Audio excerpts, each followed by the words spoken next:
can assure you nobody's taking that hat for this year. But I hope he will retire after he loses. There won't be another coach. I'm impressed with everybody but him. It's because they're scared that they may be wrong. Fully capable of surpassing all of them. I'm going to give her a run for her money. I'm coming to win. I'm not coming for fun. Fair and unfortunate. He's going to come with losses. It's not the end of the world. Need for a black curtain backdrop, and I get it. Bodybuilding is my control within chaos. My conditioning kills. Look, you got a really exclusive interview because I ain't been saying none of this shit, yo. I've been holding my tongue on the internet.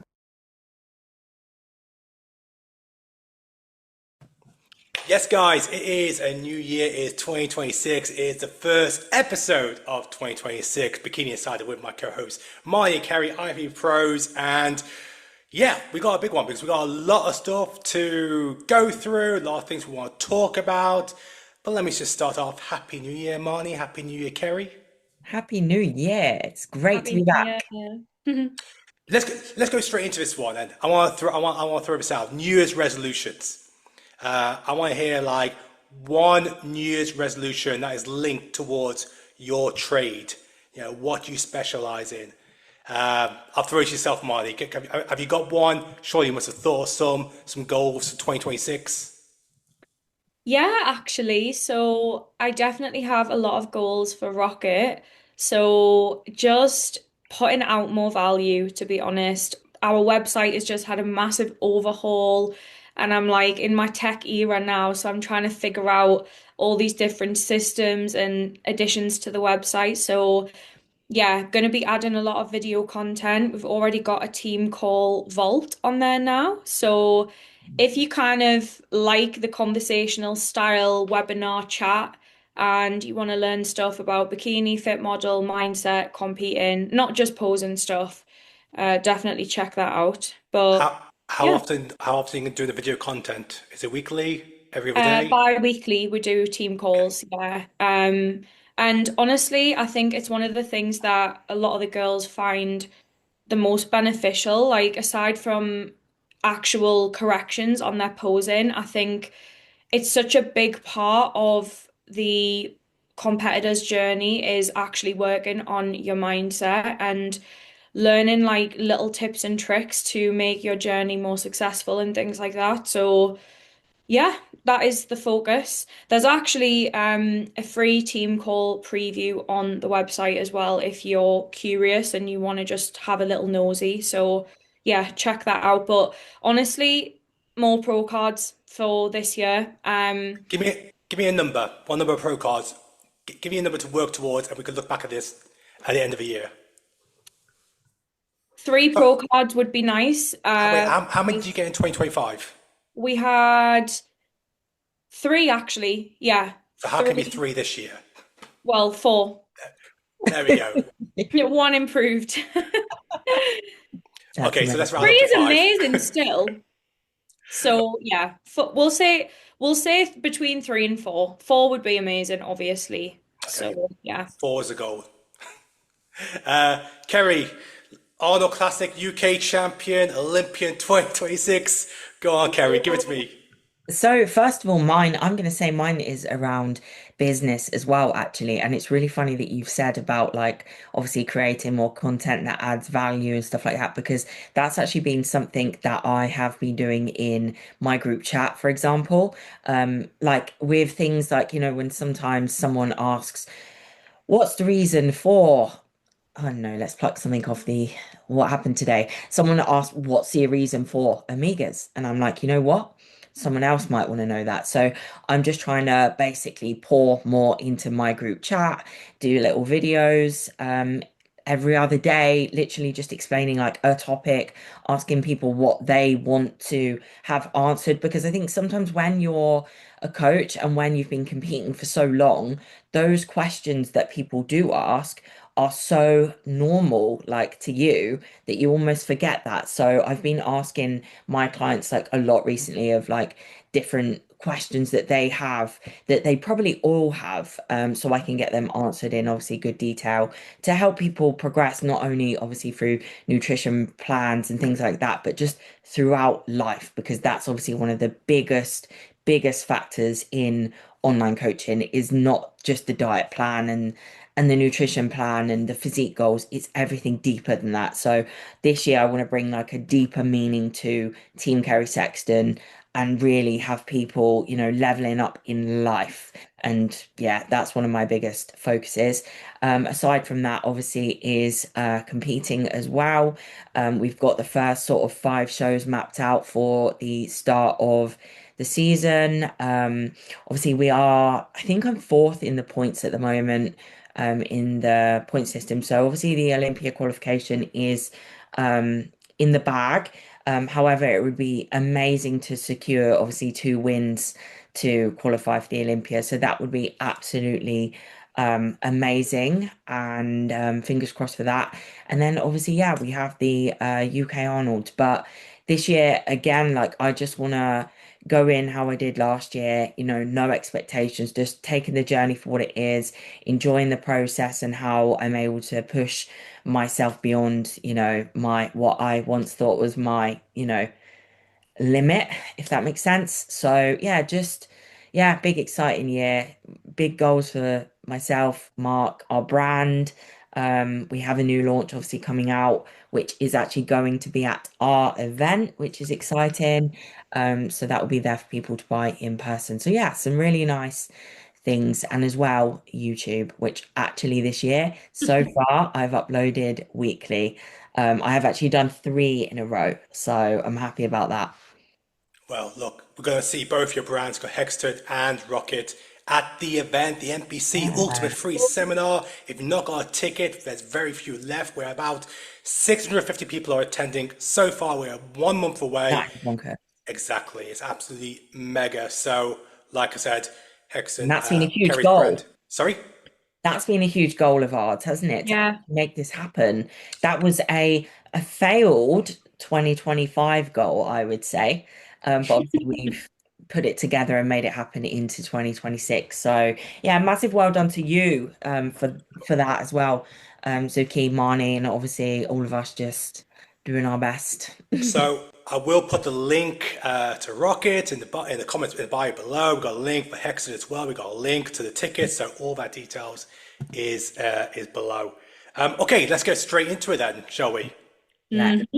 Okay, well, so we're going to try to do things a little bit differently as well. I want to start each episode with like the news, the bikini and female news from the past week. And because we've been away for a few weeks, we may delve into something maybe a few weeks ago. We're going to start Lauralie, the 2024 Olympia champion, 3-time Arnold Classic champion, new coach. My question to you girls, is this the right choice leading into a comeback show after taking a 6 at Olympia 2025?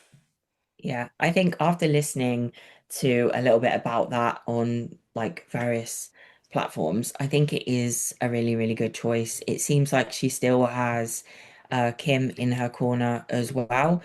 So I guess all of the data that he kind of has already is going to be fed back. And it seemed like they've got a little, team kind of going on there. And I think it looks as if it's going well from like a training standpoint, physique standpoint, mindset standpoint, and all of that stuff. And that can only bring about, the best in an athlete. So I'm excited to see that. Yeah.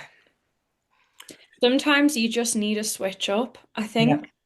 And, at the end of the day, something obviously didn't work for the Olympia prep. So when things aren't working as you expect, that's when, you've got to review the process. So I'm very excited. I think, the coaches that she's got in her corner, like she's working with the best of the best. And obviously she has Hani Rambod in her corner as well. So to me, that's like a trifecta of the best people, the best coaches. So yeah, excited to see that come back.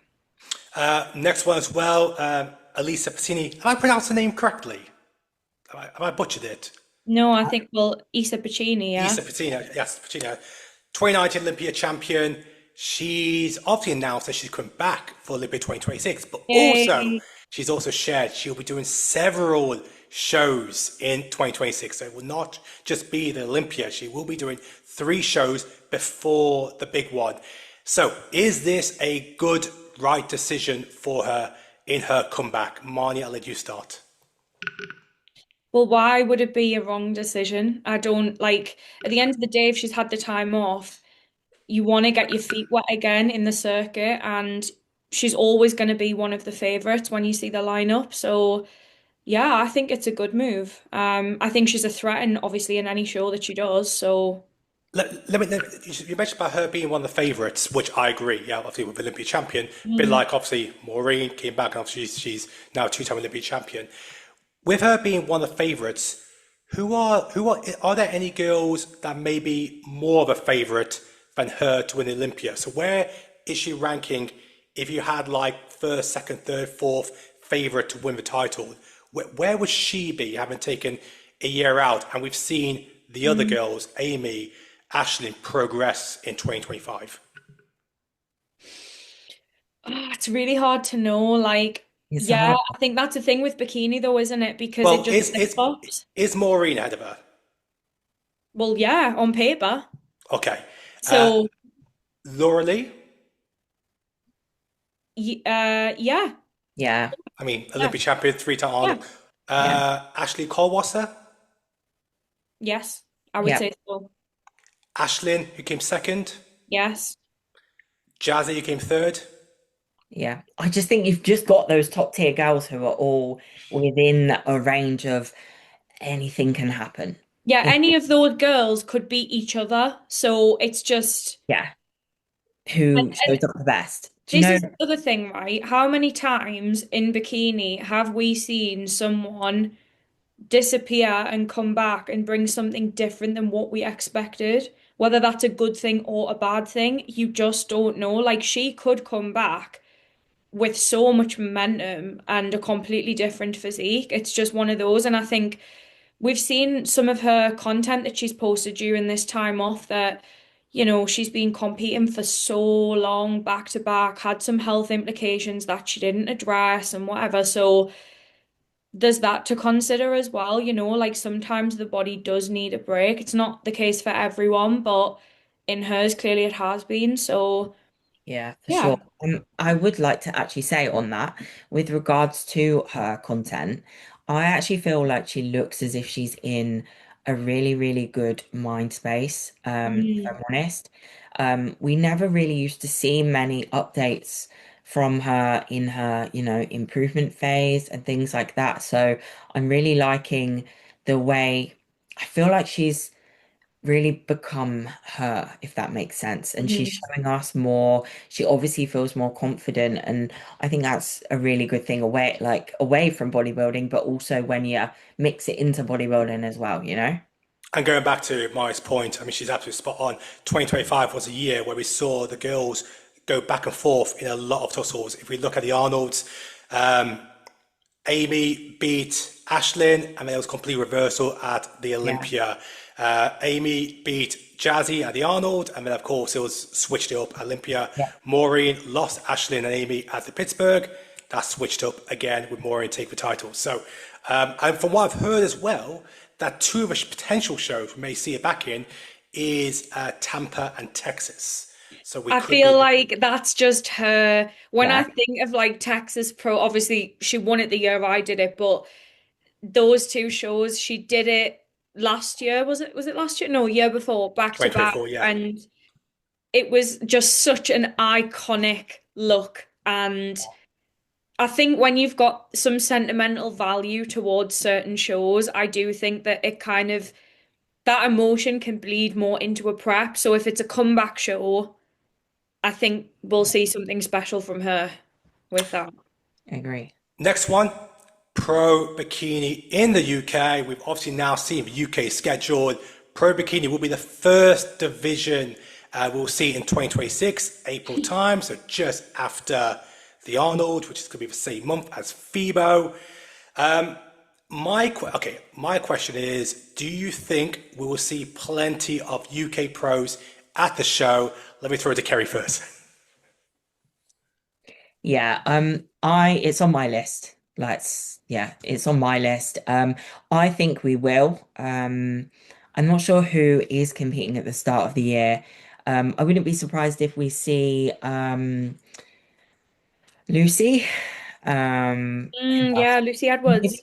I don't know what Shah is doing, whether she would do that if she's competing. Yeah, It'd be great to see many of the UK athletes, but if I'm completely honest, I'm not sure who is competing early on in the year. So I can't really say, but I am contemplating doing it myself. So if I it's think there that as an option, like we should probably take that opportunity, you know?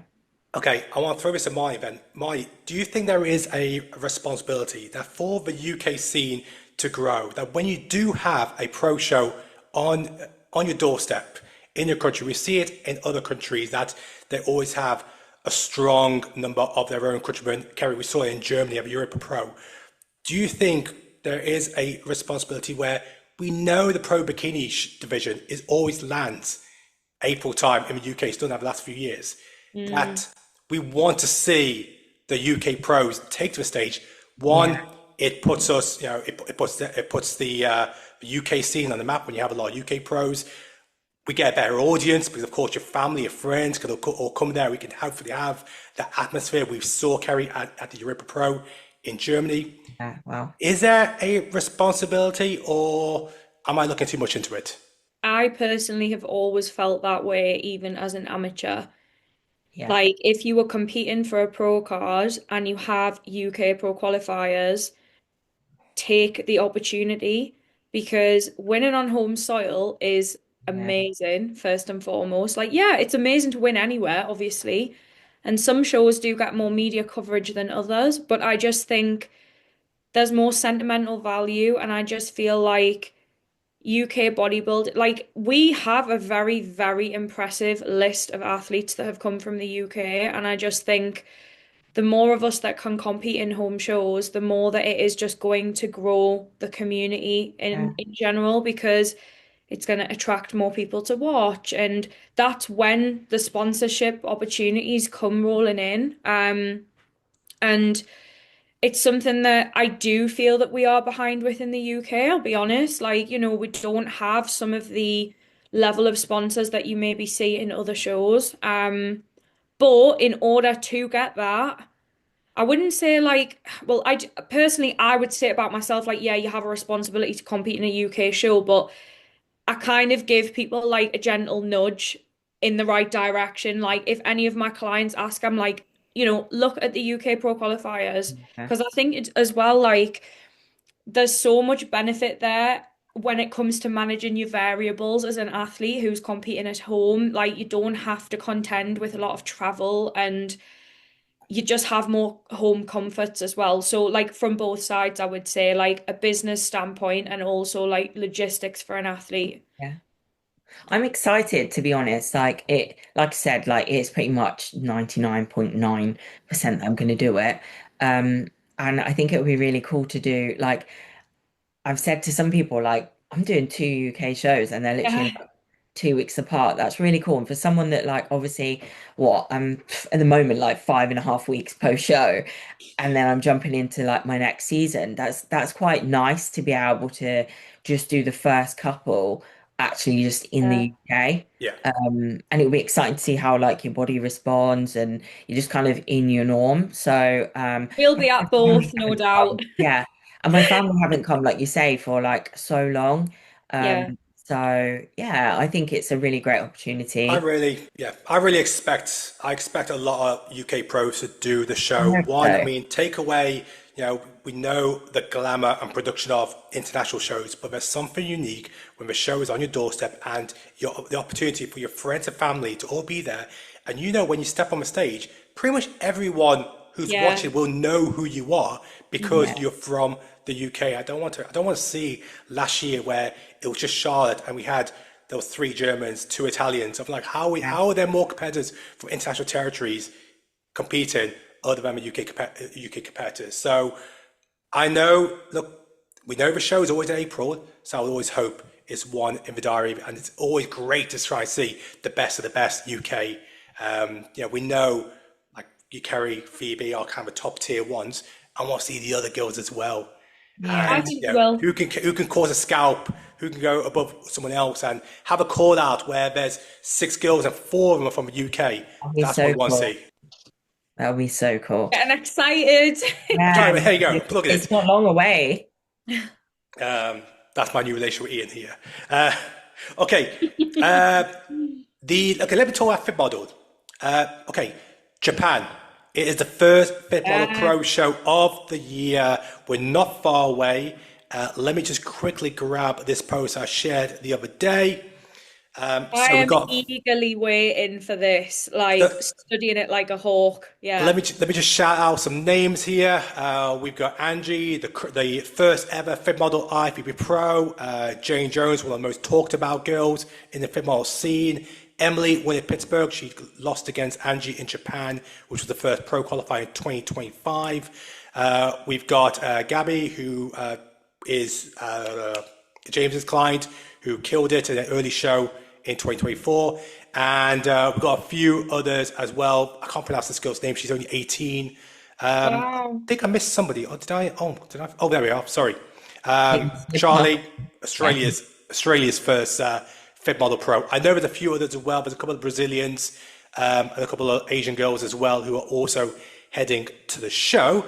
Marnie, I know you had a lot of success in the Fit Model division through your posing clients when it came to pro cards. So, I know it's very early stages, but is it too easy for us to say that Angie is the favorite, given the fact it'll be a year since she last stepped on stage when this show comes up?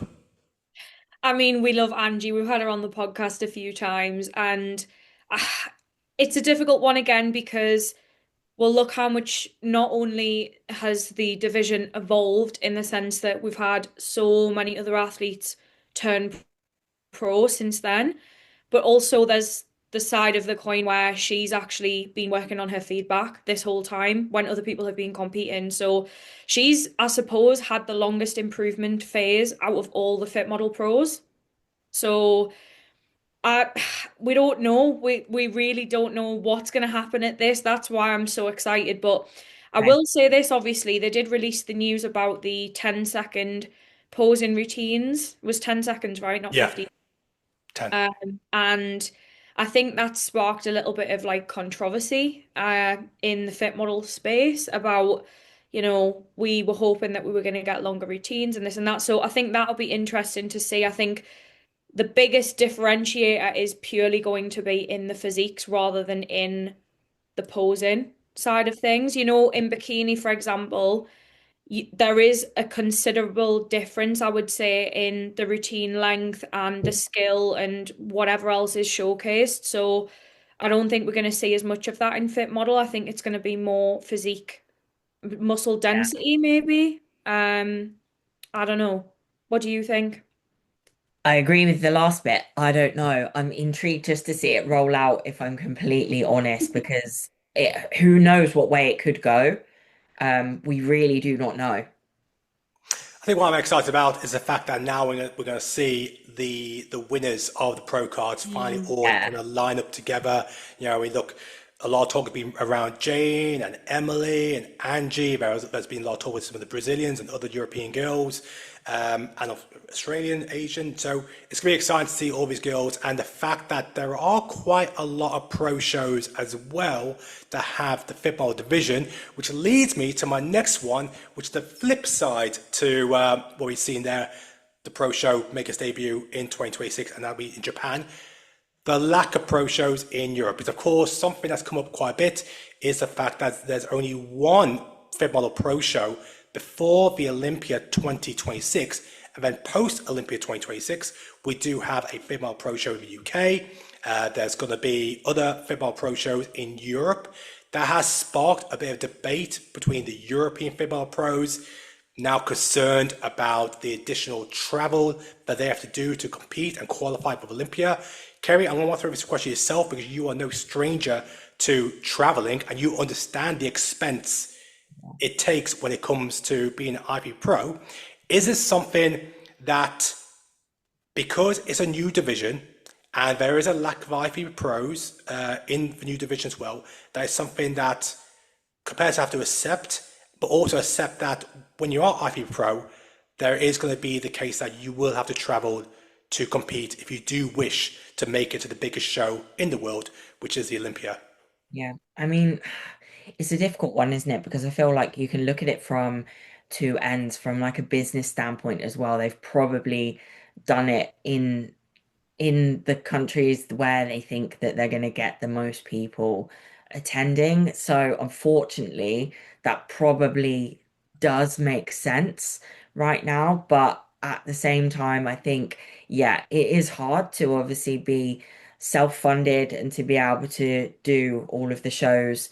But I think it's going to still be worth getting yourself out there and doing it instead of waiting for more shows to essentially come around across Europe because again, like this is such a new um fit model is so new and you want to be part of the up and coming. So I think you've got to still just grab that opportunity and get yourself out there and get traveling as best as you can, really. And that's really, it comes down to it. That is the only choice right now. So as much as people can not like it, essentially, it's what it is. I don't know. Marnie, let me throw this to you then. So let's try and educate some of the competitors who are competing as a Fit Model Pro or maybe want to compete internationally. Let's try and work out 3 tips, and I'll ask this to you as well, Kerry. Let's look at the perspective of Fit Model Pro in Europe. If they want to go over to the States and they know they just can't go there for one show, they have to try and do multiple shows.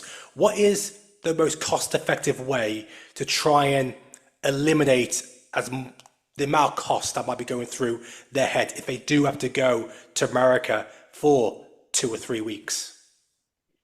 There's quite a few things, and I won't ramble for too long. But I mean, when it comes to planning the season, I think you need strategy. Don't just go and pick random shows. Oh, that's in America. America's a huge country, right? You need to really zoom in and think, okay, if I'm going to compete on the East Coast and then I'm going to pick a show the weekend on after on the West Coast, what is that going to look like in terms of cost, travel time, time zones? That's the other thing. There's so many time zones in the US. So try and look at the bigger picture and actually do your background research on where the venues are, how long it's going to take you to fly from one place to the next. Because I actually think a lot of the hidden costs when you do a season in the US is it can be on domestic flights.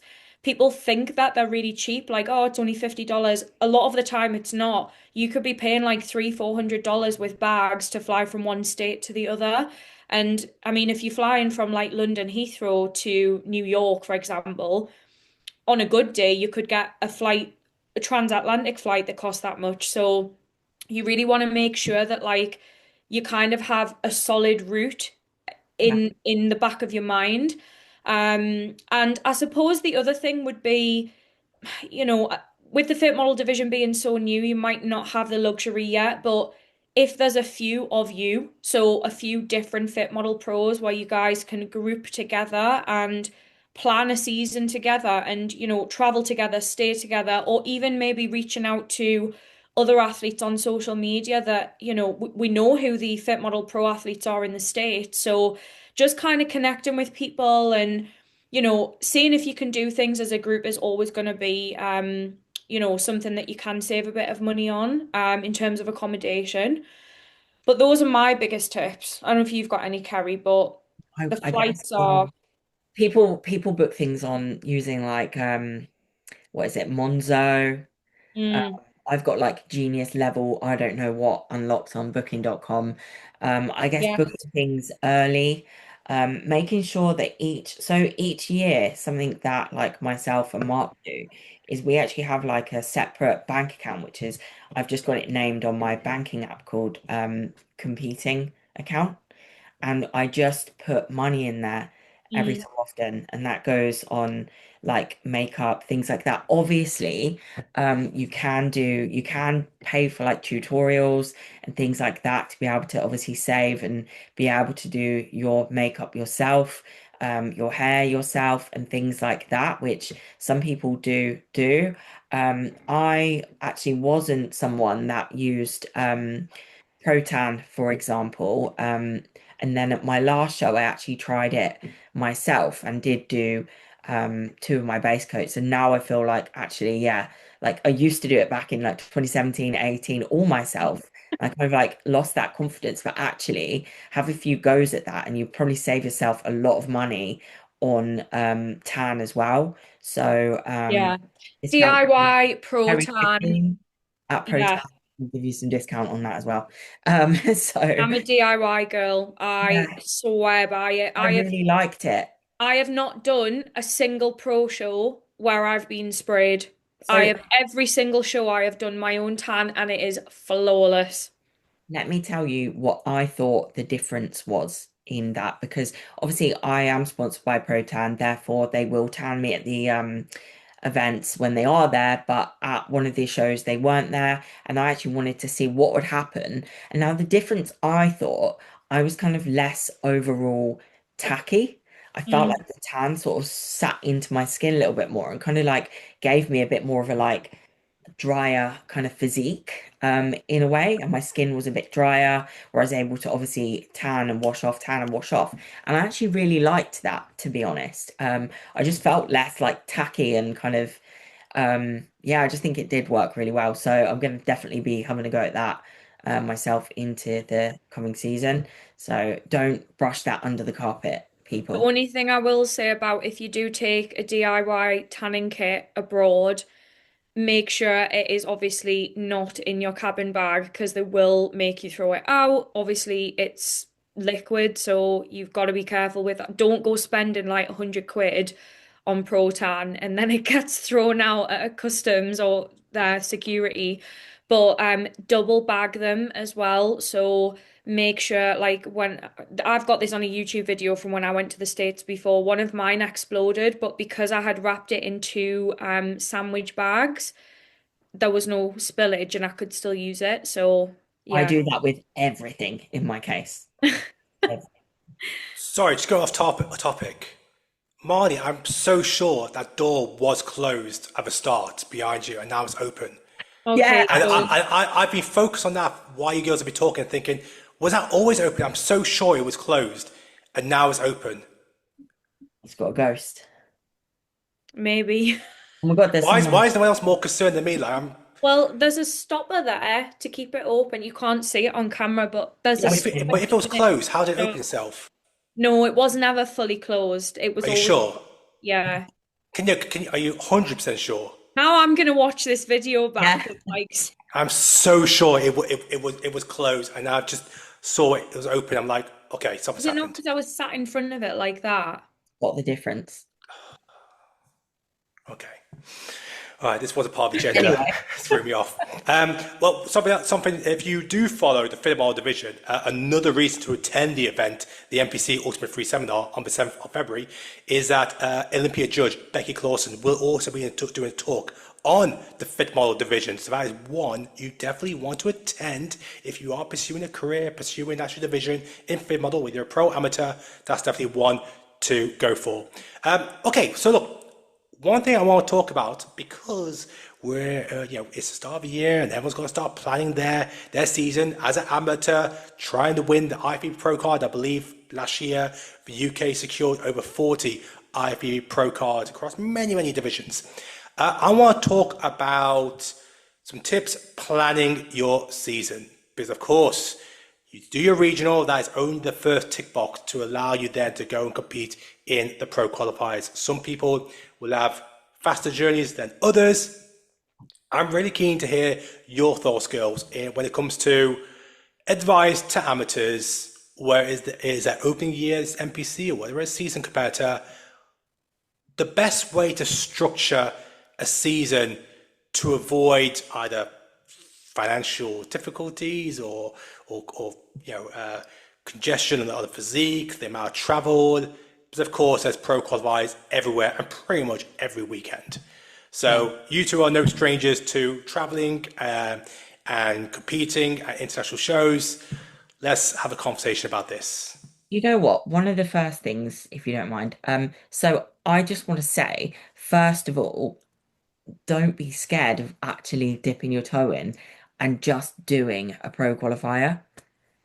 Because some people are like, I have some clients, they're only looking at like the regional shows, and I just think I'd still think it's a really good idea just to dip your toe in and have a look. If there is one, that's in a country that you may want to go to and experience for like maybe your last show, or even if it's in the UK, because I feel like you're going to say something. I was, because I'm going to forget. Let me be play devil's advocate there.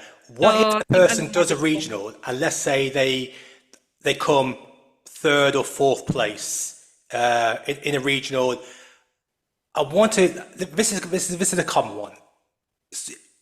At what point do you have to think?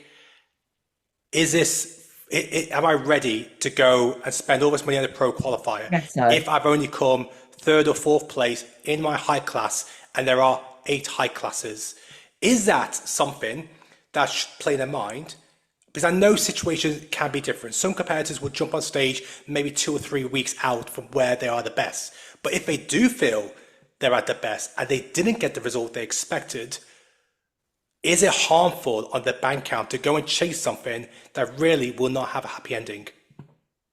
I knew you were going to bring this point up. Yeah, come on. Well, it is the most realistic thing to think about. Well, it's a controversial topic, I think, because, there's people that will say, just because you're nationally qualified doesn't mean that you should be going to do a pro qualifier, a national show, whatever. And I do see where people are coming from with that.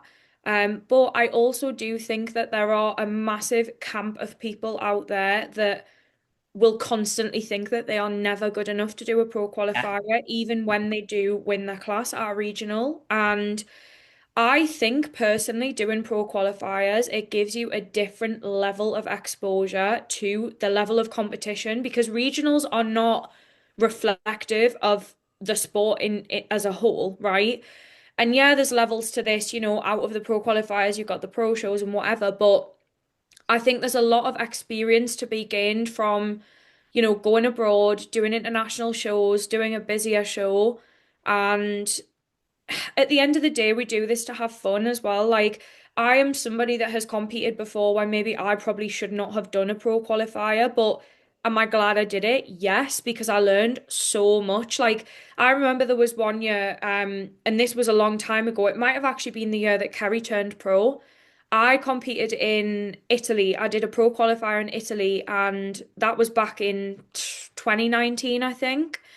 And I was not even remotely close to winning my class. I'm pretty sure I was judged by Becky Clausen actually, and maybe came like second to last or whatever in class A. But doing that show taught me so much. And those were the lessons that I was then able to carry on into the Pro League years later. So I have never really competed in Europe since. And if I'm being honest, it put me off, like the language barriers and stuff. And those are things that, like, I think that those lessons were just so valuable for me, having them when I did.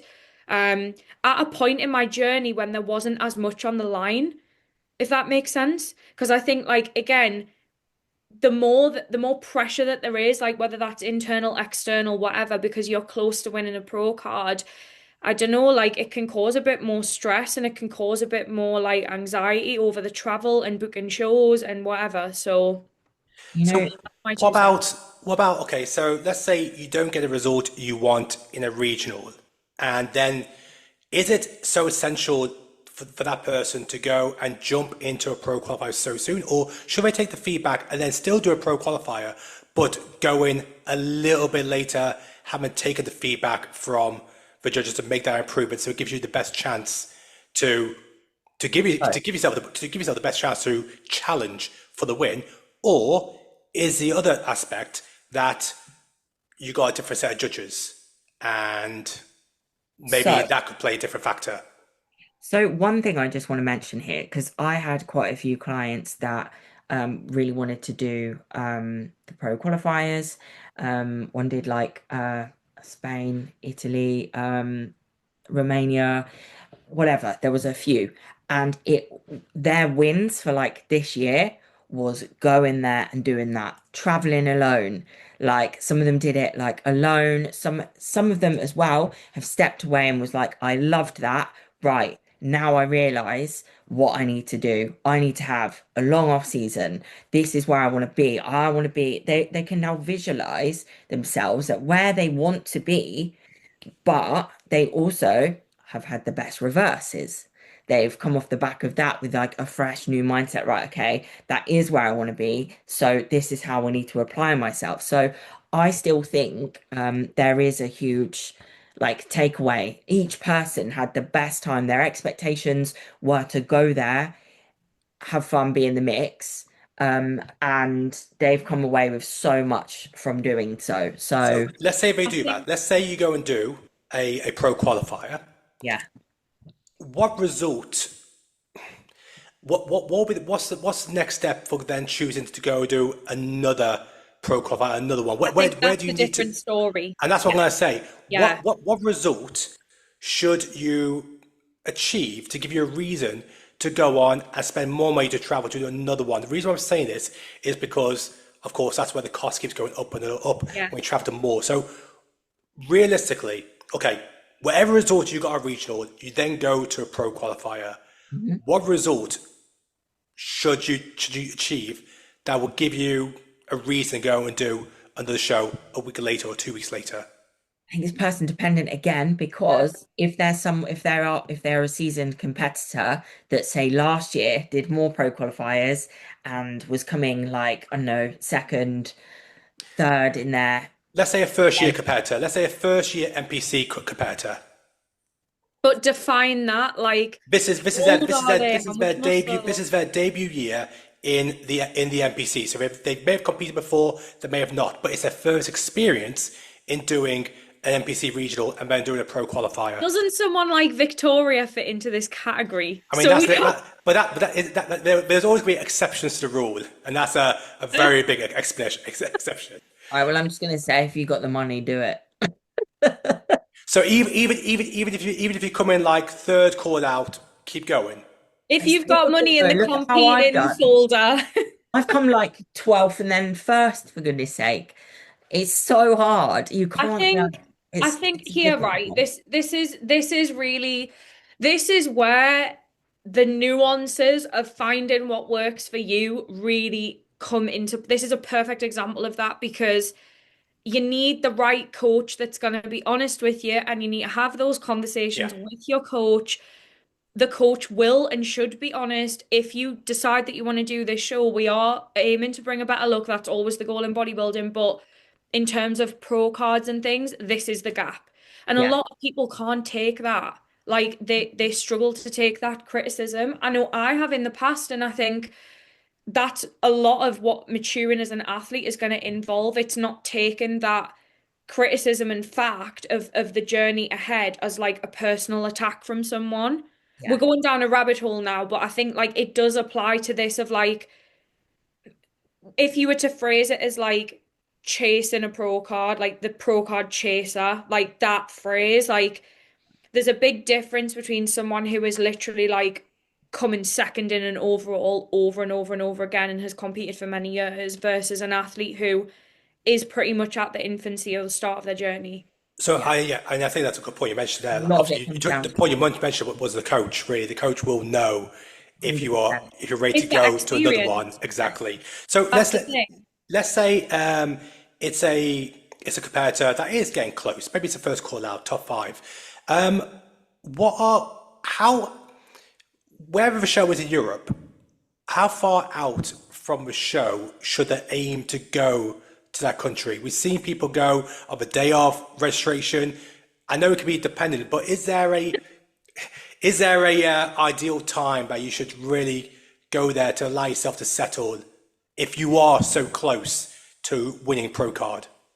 Yeah, so I'm gonna say people don't have to be as extreme as me. I go a week. I literally go a week before. I just do. Takes me a lot to get settled into somewhere, to bring about a rested physique and mind, and it's just the way I do it.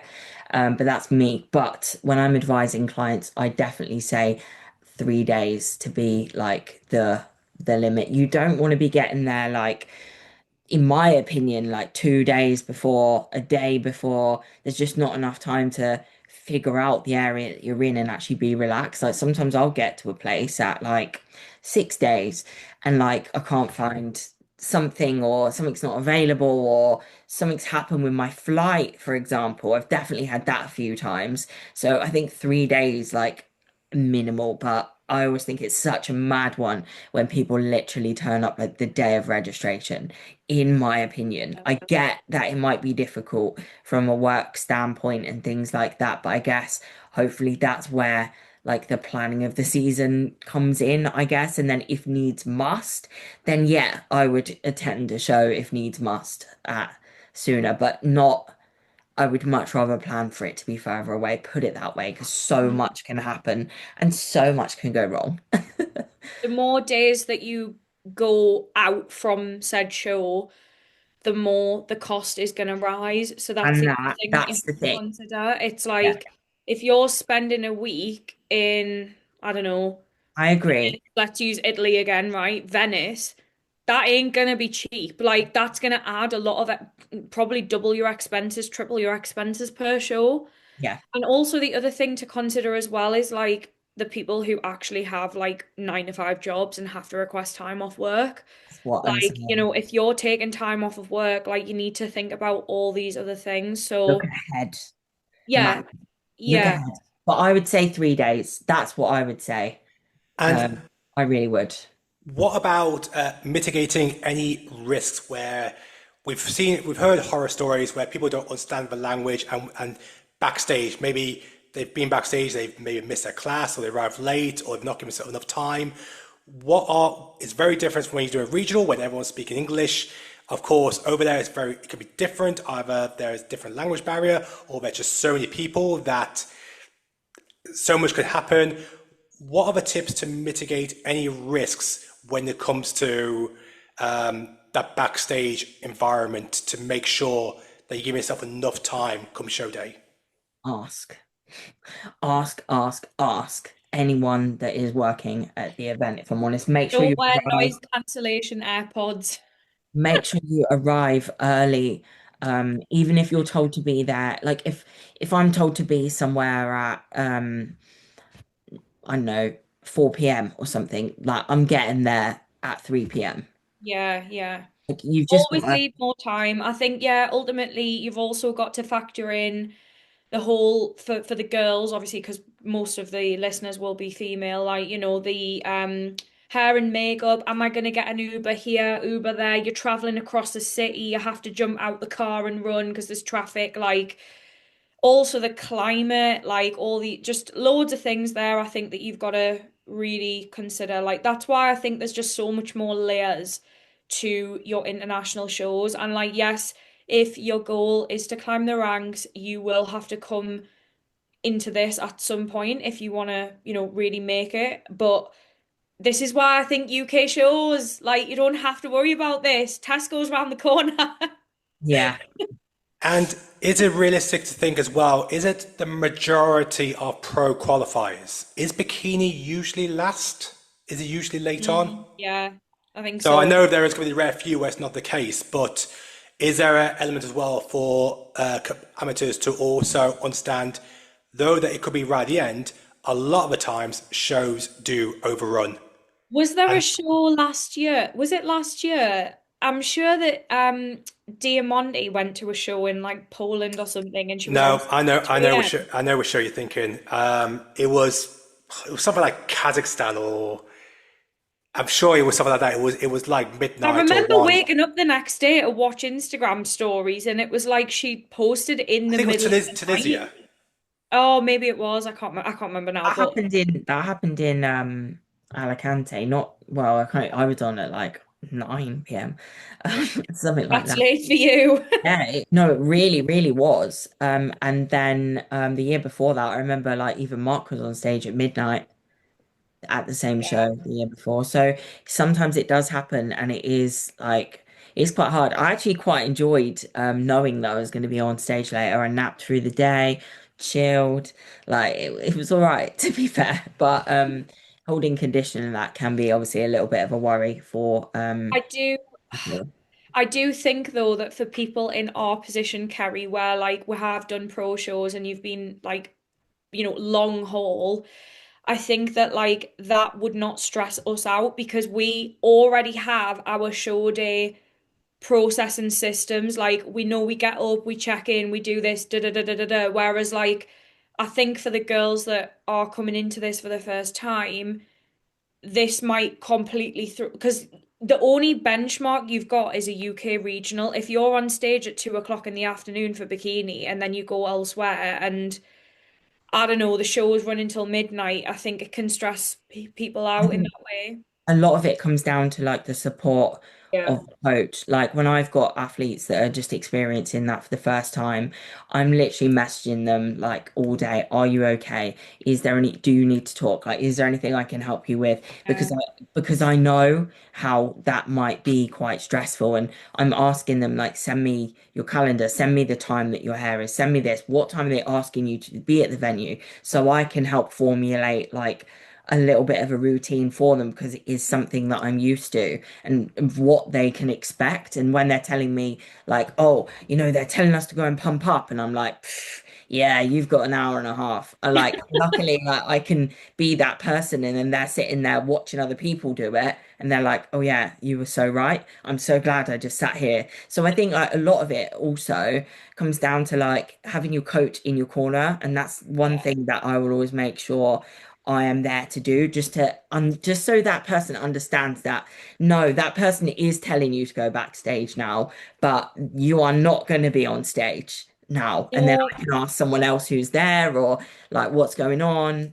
And yeah. so I that think helps. that's everything. Like, if Yeah. you have a coach that's ghosting you on show day, well, you probably need a new coach. But By the live stream as well. I do yeah, recommend doing the live stream. That's quite helpful. And then there's the muscle wear app. that's a really good point, actually. Like, I think so. I've done this before. If I'm getting my makeup done with Danielle and I don't know what point the show is at, I can, if it's a show where it's a big show and they have got a live stream on Instagram or something like that, it's kind of a quick way that you can check where they're up to in the schedule at the venue if you are traveling to the venue. But I was just going to say there, like, this conversation's taken me back to when did you do this show? I can't remember. Oh, well, actually, you won't have because you were a pro at this point in 2021 when we had the amateur Arnold's, and I remember getting my makeup done with Danielle, and I was only like, I don't know, 5 miles away from the NEC at this Airbnb that she was doing makeup, and oh my God, that 5 miles took, I want to say, like an hour and a half to get through traffic. Yeah. So I was round the corner from the Uh, NEC, but because it was the Arnold, the traffic was like all around the NEC and that panic. Oh my God, there's nothing worse when you think you're late and you're stuck in traffic and you can't get there. So the feelings that we're describing of what maybe amateurs might experience, like we've been there as well. And I think, yeah, like what you said, Suki, at the end of the day, it's just thinking, okay, what could go wrong in this scenario and how can we ensure that we don't get to that point? Well, guess what? 7th of February, MPC Ultimate Free Seminar. There's loads of talks Oh, that will cover this. We got a stage presentation with Jasmine. I know Kerry's got a talk on stage as well with other IP pros. We've got 30 pros. So there's loads and loads of seminars and talks that is all about preparing you for 2026 season, whether you are a amateur, a pro, a seasoned competitor, newbie, or someone who just enjoys watching him on the sideline and like to be a bit more educated in it as well. So another plug for it. Okay, final subject. So as we are starting the new year, I had this question. Things we would like to see more of, or shit, have I just switched with Kerry? Or was I always there? No, you're fine. Just your screen. Yeah, I'm looking at the door and everything's affecting me. I was like, I'm still here. What do you mean you switched with me? I don't know. Okay, things we would like to see more of or improved in the amateur and bikini scene in 2026. So, what would I see more of or improved in the bikini scene 2026? Can I start? Right, You've you'll see. obviously already prepared your answers. No, it's I've the got same one. but It's the you go. same one I said in 2025. I'm Probably gonna the same one. guess. I'm gonna guess you're gonna say more bikini athletes on YouTube. Yes, exactly that, exactly. Because there's so many personalities, and when I say personalities, I mean great personalities, girls who have got so much to give. I would love to see more YouTube series from, I'm talking about the top tier girls as well, the top 10. So Maureen, Ashlyn, Amy, Jazzy. I know Ashley has got the podcast with her coach, and I know she's got some bits on the Cool to Fitness on their YouTube channel. But I know of course, Lauralie is doing it quite a bit already, leading up to the Arnold. I really feel that all of them should be doing something because, like Jazzy and Amy have seen when they came to Europe, huge fan bases here that love to see the Americans come over, and that is exactly the same when it comes to social media. I really hope to see more of the top tier girls put more, document their series, give us that content, that behind the scenes, because they have so much to give, and competing can be short. You could, 1 minute you're at the top, next minute you're forgotten, and you want to have that. And this is just a great way to engage your fans. So that is one. There is one more I'm going to throw out there as well. And this is to those bikini media outlets as well. I'm going to send this to a couple of them. I want to see them as well do more reporting on the bikini shows, not just the show itself, but the build up, to build the excitement, to build the hype. Because my knowledge for bikini is very small compared to these other media outlets. I think they could do a lot more to build the anticipation, the hype, the excitement going into certain weekends, which will then attract another audience, more people to maybe lead to pay-per-view sales. And I promise as well, it'll also help those media outlets build those relationships with those promoters if they are seen to create hype, create that excitement. So they're doing a great job when it comes to show day itself and putting the content out. But then I've always seen November, December, it's been dead. And I'm sure there's been a lot of stuff going on which you could be reporting on. And that's just another way of keeping the bikini scene exciting and relevant when it is a very quiet period. There's my bits. Over to you two. Mic drop.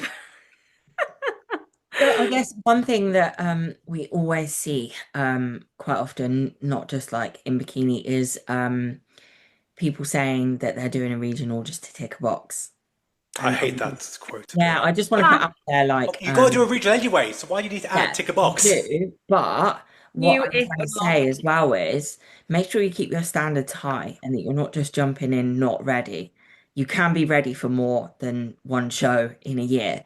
And I think it just brings a better standard across the actual competition as well. So getting in shape and ready and setting your standards for yourself to be where you need to be for show number one, because truly it only creates a better show experience, better placings, better feedback heading into your more important shows once you tick the box. So that's something from my standpoint, which I think would be nice to see, is just not like essentially just turning up to tick the box. Like, let's bring some standards, set the bar for yourself with your coach. I think that also will play in your favor if, let's say, you are doing a string of shows, pro qualifiers in Europe. A lot of the judges kind of mix and match across Spain and UK and Denmark, wherever else. So if you go into your regional with a really impressive look and you then have a UK pro qualifier 2 weeks later and some of the judges are on the panel again, it kind of sends a message of like, okay, this person could be a great athlete and they may notice you. They may kind of recognize you from the previous show. So I definitely think that holds weight as well. Like, yes, they're going to judge what's in front of them on the day. If you look worse, then you can expect your placing might be worse. But I just think, like, at the end of the day, that's how it is in the pro ranks. Do you know what I mean? Like, you got to be on. The pros that are at the top that always look great, they get noticed, and that's why they are where they are. So you kind of have to think like that if that's what your goal is, in my opinion. Um, I've got I'm not another. gonna lie, I haven't got any. I've got another, and it might be a controversial one, but it goes across really all divisions. Um, it's a statement where you're saying, yeah, it's like in hindsight after the show or before, you're going with no expectations. This is the reason why I'm going to say it's a bit controversial, because I'm saying have self-belief in yourself. Yeah. Like, yeah, no expectations. No, come on. You haven't done 12 weeks, 16 weeks of dieting to then have no belief in your ability, whether it's a top 10 or top 15, just no expectations. I don't know. When I see it, I always feel that there's a lack of self-belief or maybe transparent. I mean, I'm not saying, I'm going to go win it or whatever, but just have the self-belief that you deserve, you're paying your way to be there. You've done all the hard work. Just no expectations just makes me feel, wait there, come on. You know what, though? Set a standard, set a bar for yourself. I don't know. I'm standing by it. Let me say something here. The judges don't care. As long as they can't see that, like, on stage, like, I can go into a show and be like, no expectations. I had no expectations at Romania. And what did you think about my posing? Did that reflect no expectations? No, because you came over to me straight away and was like, wow, like, that was the best pose. Like, but I had no expectations. Did you know that? I had expectations. I think I hear it's a double-edged one. I knew your pose would be on.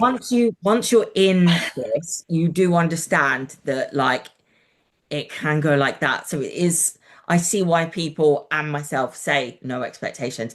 As much as we still we do want to win. We do want to win still, but it's kind of like it softens the blow a little bit if that doesn't happen. If that I've clocked Suki.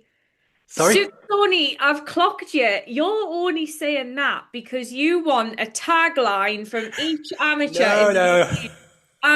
So-and-so's coming to win the Pro Cup. That's why.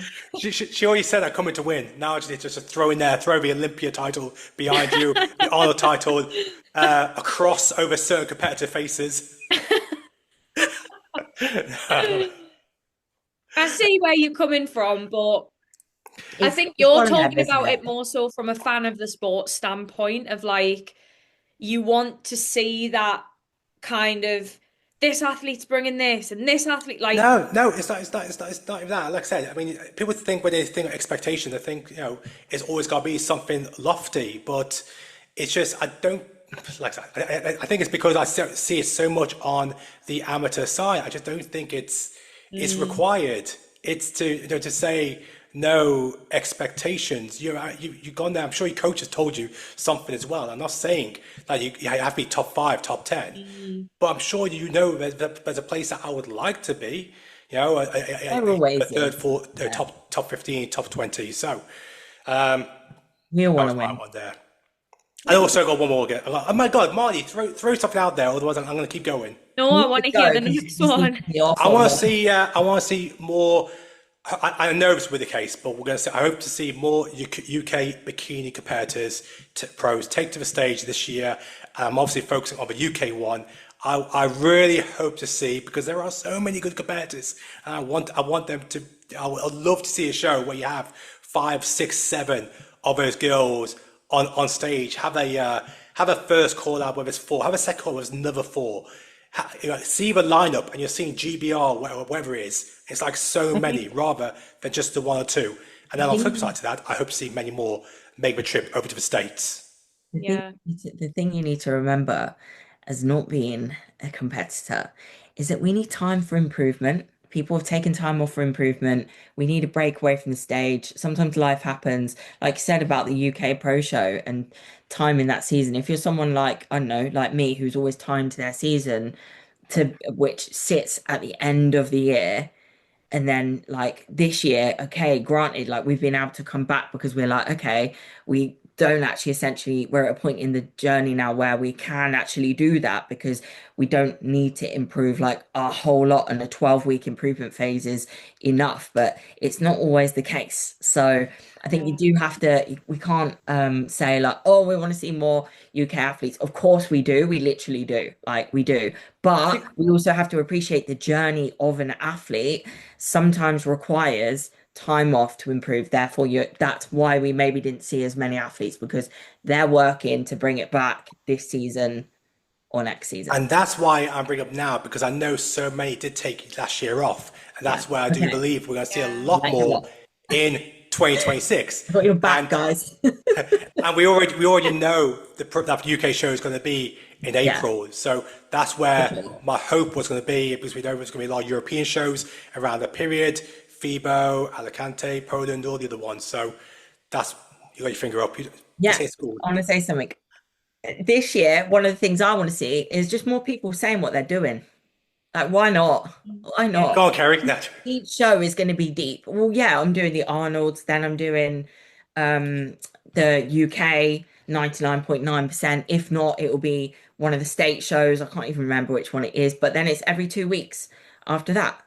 Like, I'll get my calendar up now. Yeah, have a look. Go for it. I just need to speak to Marnie so she can tell me which one's when, because I'm no good at geography. And that's literally all I'm waiting for. That's a true story, actually. True. That's what I'm waiting for. I'm sure in our chat from 2024, we were sending each other print screens of like the US map and a big red circle. No, Kerry, this is over here. It's not over there. I don't know. Like, shows are so. Why not say it? I don't know. I used to be that person, but I don't know. There's not so much, like, obviously you can't say if you haven't fully decided, but does it matter? I mean, for me, I think this is the other thing is like, if you are coming back after an improvement season, maybe you don't know yet exactly which shows you are targeting, because that was the case for me. Like, I didn't decide which ones until I was 10 weeks out, and then I locked in. So you just don't even know until you see the list. Yeah. We want to create some like bigger hype and whatever heading into the shows, and I don't know. Yeah. You got 5 shows lined up. Yeah, it's about 5, and then I'll take some time off and then do 1 or 2 before the Olympia. Not as many as I did before the Olympia this time. And I'm get those 2 wins, so we don't need to worry about the point system. Yeah, that would be so nice. Obviously, that would be fantastic. That would be great. That's the goal. No expectations. It was more towards the amateur scene, not like the highest level shows where it's a bit different. Any other ones? Marnie, have you given me one yet? Give me honestly, I've got brain fog now. I can't think. Here's your clickbait. Marnie's on prep. Did you know Marnie is? I actually am, but not for a show. I'm telling myself it's prep so that I'm locked in like it's a prep, but it's actually wedding prep, because one of my best friends is getting married this year and I am a bridesmaid. So getting married? May. Okay. Sorry, can you say that you're on prep for May, please? I know, I'm thinking, okay, he's gonna take a clip, put it on Insta. I'm on prep for May. That's what we gotta put. There we go. Watch the YouTube thumbnail of this video. Oh. I know. There's gonna be Kerry on one side with the Olympia on logo, first place and everything. Yeah. Obviously, my expectation for this year is to win the Olympia. No expectations. They should get paid. Definitely not. Right. Anyway. Okay. Any other ones? Anything we'd like to see improved? Anything that's still going on, but we'd just like to see a little bit better? More live streams of UK shows would be amazing, like for the pro show and stuff. I don't know if there's a way around that. Obviously, at the back end of last year, there was the ESN Open live stream on YouTube. So hopefully, let's see if something comes out the bag for April. I'm so excited to have the opportunity to do like that. Honestly, it's sick. Feels like such a relief, honestly, to not have to like travel. It's really sentimental as well, though. Like, it just takes you back to like, you know, the roots. It really is. Yeah. I think it's to win a UK show as well. I literally would. Oh, iconic. I think it's so important when you have the top tier girls like yourself, Kerry, at the UK shows. I really hope that also then gives a reason to get more people to come to the shows to watch, because it's a great opportunity to see so many of the girls. I'm going to say it. Oh yeah, sorry. I'm not going to decide to do a US show. It was the 0.0.1 was like, but I could start my season in the US. But you know what? I'm going to just put it out there for you, and I'm going to do. I'm going to do it 100%. Not even 99.1. I'm going to do the UK show, the UK Pro show. Ian's going to be buzzing. I'm buzzing. My dad already is buzzing, so I can't let like them down, and it's a great opportunity. So yeah, I'm gonna message Meg after this and say, yeah, I have fully decided a UK show is definitely on. I think you'd be silly not to. I do as well. It's definitely been my thought, but I also was like, but I need to get out to the States and do some state shows. So it was like quite a like tug of war, but at the same time, like I just can't. So yeah. I think you would have FOMO. I would. And I think you would regret. I think you would regret it. I think you would be there and be like, yeah, 100%. Why did I do that? Why did I not? I'm in. UK show, yeah. Okay. Well, now I'm coming to the show now. I was 50, there we go. I'm in. You weren't gonna come. Sorry, I've got an event on the day, but I know I've got enough time to get over to Bradford. It is in Bradford, right? Yeah, the show. You're always the person that helps me when you're at a show. I'm like, what's going on? He's the one that I met. That's it. Yeah. Sometimes I give you wrong information half the time as well. I was like, I sure I told you. Oh yeah, it's gonna be on 20 minutes, like an hour later. But we're gonna be actually seeing a lot of each other actually from next month, aren't we? Because February, then the Arnold, then the UK Pro. Like it's gonna. Are you going to Arnold's, Ohio? No, not Ohio. No, just UK. Are you? I will be going to Ohio one. Oh, that's nice. Through one of the sponsors, so that'll be cool. And then obviously we have UK, and then obviously the regional. Then we've got FIBO as well. Yeah, of course. Kerry, FIBO. I need to get over to the States, bro. All right, New York, Pittsburgh. Yeah. One of them. I'm going to do one of them. I haven't decided fully which one yet, because again, I need to do the logistics. I don't want to do both of them, but I'm going to do one of them. Yeah, 100%. Well, if you're going to do one of them, it's going to be Pittsburgh, isn't it? I don't know. I need to see what's on. So, because I want to compete every 2 weeks, I need to see what's on, if something is on that same day as one of them, if that makes sense. Yeah. Because I'm not sure if that is the case. So I don't think so. No, but it is. I'm sure it is. I'm sure there is one of them that's got something on the same day as the other one. So I think it'll probably be bear with me. I need to sort everything out. If it helps, your helper will be at Pittsburgh as well. Amazing. Okay, good. Okay, cool. Yeah, that'd be. But yeah, I guess with the fact that also just you got to win 2 shows, qualify. I guess we can expect the UK show as well to be a lot busier than last year, where we only had maybe 10 competitors, especially after the Arnold and obviously FIBO's only a couple weeks later. I imagine it will be. I really hope pretty so. busy. Like, we want to keep this show going, don't we? We want it to stay. And obviously it needs numbers, and they need to be able to see that, because from a business standpoint, obviously it is expensive to. Phoebe Hagen have a show as well. Throw her in there. Maybe. Who knows? That'd be mega. Kerry, Phoebe, Yeah, Charlotte, it really Lucy. would. Who else we discussed? Sam Minchell. Sorry? Sam Minchell. Marnie. What? Marnie competing? UK Pro? What? Absolutely not in April. There's no way on God's green earth. There's more chance of Suki doing it. Yeah. Right. Okay. All right. I think we can wrap there. I knew if I speak long enough, I will get more information out of Kerry, and now we've got multiple stuff I can work with. You've got it. And also mine's on prep. So there we go. I'm going to win the Olympia one up. Please. Mine's in prep for May. Kerry's winning the Olympia. There you go. There we go. Successful start to the year. Well. Okay, well, look, in regards to just if you managed to hold on. You're still here. The next few weeks, we've got some big guests. We got Jamie from Fit Body Fusion next week.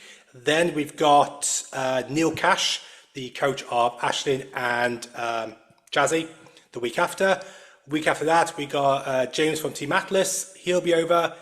And then we'll pretty much be the week out from the event. So maybe we need to get some guests from the event for that episode. That'd be cool. Yeah. So, yeah, a lot going on. Cool. Am I right in saying as well that like this is going to be Cash's like first podcast? I'm pretty Something sure like that. He doesn't do them.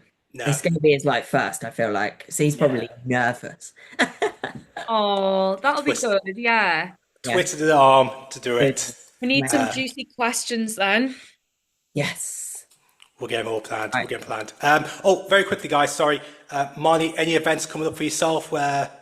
For Team Rocket? Yeah, actually, we've got a bikini and fit model posing workshop, and that is not until after the NPC event in Feb. It's a couple weeks later. So, yeah, check out the website if any of you girls are interested. It will sell out. We're almost sold out of spaces there, and they are capped because the posing room is not that spacious.